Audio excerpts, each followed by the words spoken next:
Yo, what up squad, it's your boy Frankie Fresh. In this video, I'll be showcasing my favorite ladder start character, the Lightning Trap Assassin. Not only does this character excel in a ladder reset team, this solo farming machine gives you everything you could ask for the first week of ladder. Monsters immune to lightning, you say? No problem. Death Sentry will explode dead corpses, dealing a broken amount of physical and fire damage. Pairing that with Fire Blast, which happens to be Death Sentry's synergy, you'll have a lightning fire physical damage machine.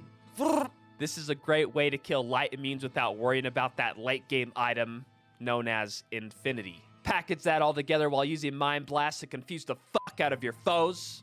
You'll be the best all-around character right when you hit the gates of Sanctuary. We also use Burst of Speed, which helps us lay our traps down quicker, while most importantly, finding that loot faster. You filthy loot goblins. But most importantly, the main reason I love the Saw is because this character is insane with basically no gear. After you finish Hellbale, run straight to Anya. Well, after you thaw her, of course. Look for high-res gloves and boots, maybe an armor with some life on it, and plus to 2 to 3 trap claws from her trade tab. If you have the extra funds, you could also gamble some decent plus skill claws from her. Some alternatives if you don't like the claw route is Spirit Sword paired with a Rhyme Shield for Cannot Be Frozen. I'm assuming that Anya didn't take this route. Get a Lore Helm as soon as you can, and don't forget about the Lower Resist Wand and Teleport Staff from Drognin in Act 2 Nightmare. Now that you can teleport like a Sork and lower res like a Necro, it's totally up to you where you'd like to farm. If you want a boss farm with your assassin, it's doable. Just use your lower res wand while you moat trick Mephisto with your lightning sentries. Farming Mephisto over and over isn't your thing? Well, good, because you should be key farming Nilithak for destruction keys. If you want a big piece of that torch market, I'd suggest putting your time into farming this location at least for the first week or two. Destruction keys are one of the hardest keys to farm, mainly because Nilithak uses Corpse Explosion on his minions. To counter this, we pop his minions for him with Death Sentry. Run into his room, use Cloak of Shadows to blind everyone around you, lay down 4 lightning sentries and 1 death sentry while using the occasional Mind Blast. I swear Nilithak will be calling you daddy for the rest of the night.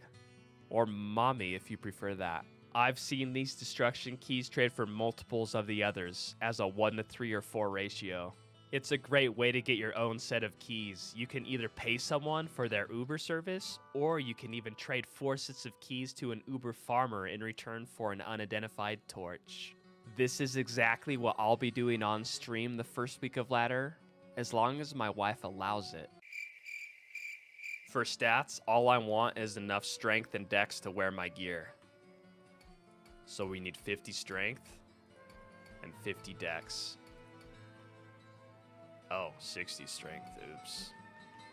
Put everything else into vitality. As you can see, we have 1,373 life. For skills, we're just maxing out Lightning Sentry and Death Sentry. Also, the 2 synergies are Shockweb and Charge Bolt, so max those out as well. Shadow Disciplines, we want 1 point in the Cloak of Shadows, 1 point in the Mind Blast. We want at least 5 points in the Burst of Speed. You could get Fade, this is optional. Right now we're using Dual Claws, so 1 point in the Weapon Block. If you go the Spirit Sword and Rhyme Shield, you will not want this. Martial Arts, this is optional. We have 4 skill points remaining. Dragonflight is pretty nice. Helps you teleport around. So let's just get one of those. And there you go. Obviously, if your focus is just farming Hell Andy and Mephisto, this build isn't for you. But if you're looking for a well-rounded key farmer and want to dabble in a few level 85 zones, such as the Pit in Act 1, this assassin will do you well. I hope you all enjoyed this video. And for now, you've all been unplagued. It's like an inside joke from my last video.